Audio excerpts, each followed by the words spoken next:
Hi everyone and welcome back to another video. I am going to be talking to you about the 8 books that I read in February. I'm not gonna lie, February was kind of like a hard month for me reading wise. Majority of it, I don't know why, I was feeling very slumpy. I just didn't really want to pick up a book and I wasn't pressuring myself to. The only time I started to read a lot was near the end of the month when me and my sister did the 24-hour readathon, and that helped me a lot with my reading, and that is why I got as much read as I did. I wasn't going to film like this wrap up video, I was going to connect it with the next month, but then I was like, I kind of want to show that I don't read a lot every single month, because one of the things that I always get is, you read so much, how do you read so much, all that stuff, but there's months where I don't.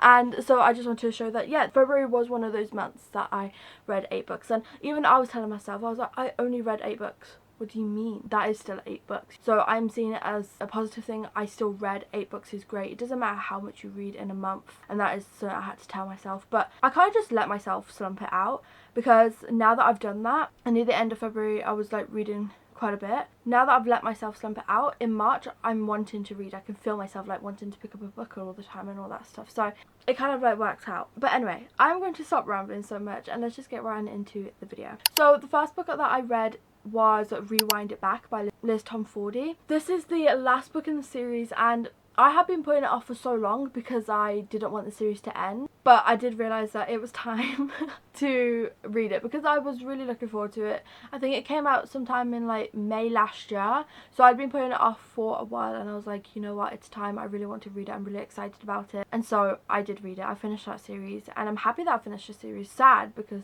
obviously it's very disappointing when you finish a series, especially a series that you love. This follows Hallie, who is a interior designer, and Ria, who is an NHL star. And 6 years ago, when I was 19, they was dating and all that stuff, but then life kind of got in the way, and so then 6 years later they bump into each other again, and then it turns out that she has actually moved in next door to him. So it's a hockey romance, also like forced proximity because she is living next door to him now. But what I loved about this one is you could really tell how much the MMC cared for our FMC, and he had like so much drive to get what he wanted, and that was Hallie. He was determined to get her back no matter what, and I love to read about that, you know, because you could tell how much he cared for her with what he did, what he said, all that stuff. And then Hallie is a great FMC also. But yeah, I would highly recommend this series, well, this book in general, but the whole series,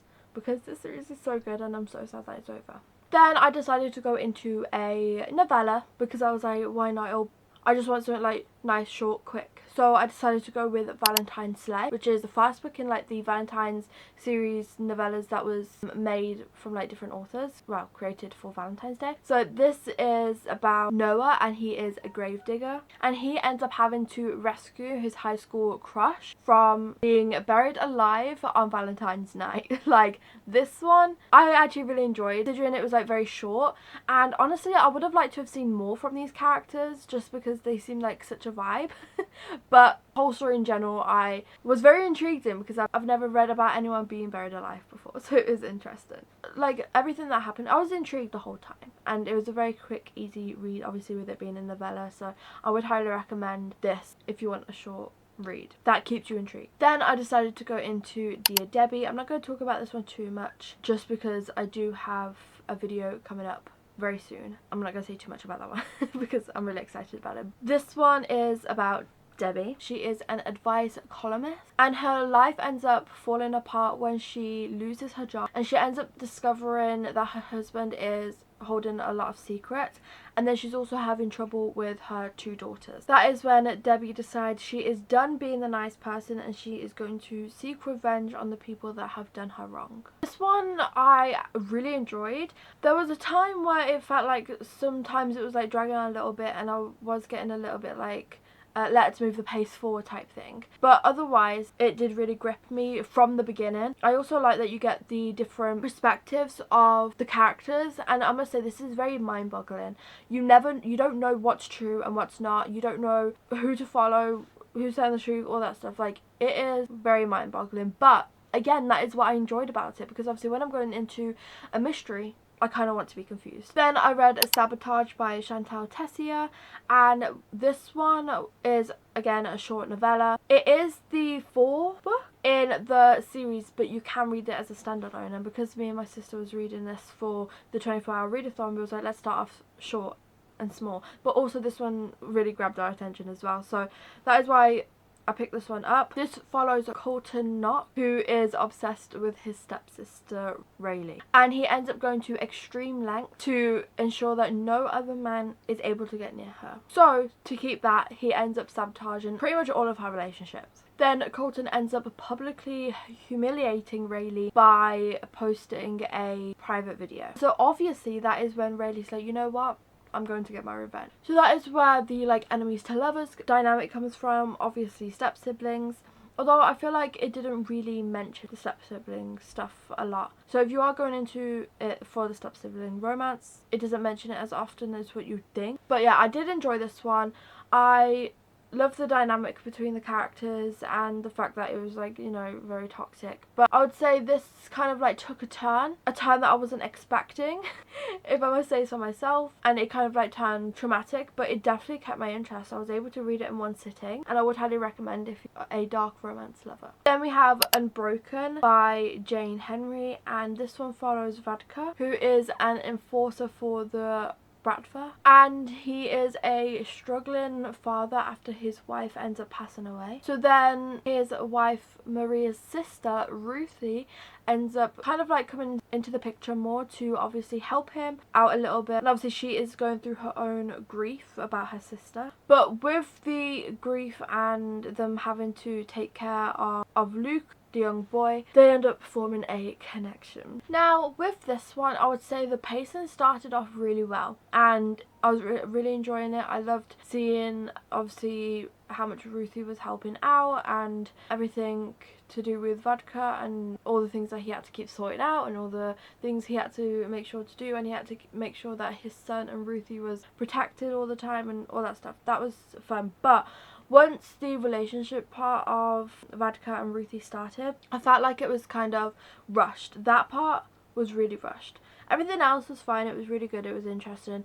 But yeah, the relationship, I felt like it was 1 minute they are kissing, then they have moved up a step, and then so on and so forth, and it was just a lot was happening all at once. And then also the ending. I don't know if it was just me, but I didn't get it. It felt like it came out of left field. I'm still kind of like confused about it. Then I went into Hideaway by Penelope Douglas, which is the 2nd book in the Devil's Night series. I finally continued the series, and this follows Kai, who is investigating an abandoned hotel, and then he ends up becoming obsessed with Banks, who is holding a lot of secrets of her own, but she's connected to Kai's enemies in some way. I was finding it really hard to explain that one without spoiling it, because obviously it's the 2nd book in the series. I really enjoyed this one. I love the characters, it was gripping. I really enjoyed the storyline of this one. Then we have Wilder Saint by QB Tyler. This is QB Tyler's newest release, and obviously I had to read it. I read this in one sitting, absolutely loved. It is another step sibling romance. I seem to have enjoyed the step sibling romance this month. But this is about Hallie, and the book starts off with her losing her father at the age of 4, and she actually ends up witnessing her father's death, which is obviously going to be very traumatic for a 4-year-old or anyone in general. So then she ends up creating a very strong bond with her stepbrother Sebastian, because they both kind of have like so traumatic happened to them. So over the next 20 years, they end up going from obviously their childhood, being there for each other the whole time, to then very slowly turning into romantic feelings. And obviously I rated this one 5 stars because I really enjoyed this one. I always know I'm going to love a QB Tyler book. And then finally I read Half His Age by Jeanette McCurdy. This one I actually started in January, but I didn't finish until obviously the end of February. Not because I wasn't enjoying it, I just kind of put it on the back burner, obviously because of my slump. But this follows 17-year-old Waldo, who is going through a lot of emotions, family struggle, and because she's going through all this, she ends up feeling like she has a very strong connection with her teacher. So this is a coming of age story that explores themes of power, repressed anger, desire and trauma. In this one I did really enjoy Jeanette McCurdy's writing style in this one. I feel like the way she explained a lot of things was done really well. I just feel like a big problem with this one was this isn't normally my type of book, so I was kind of going into something different. This is also like a grooming story, so you do cringe a lot, but it is also a very important story because it is talking about things that do happen, and I feel like the way Jeanette McCurdy went about this whole story was done really well. So that is the end of today's video. Thank you all so much for watching. Please remember to like and subscribe and leave this emoji if you're watching to the end, and I hope to see you in my next one.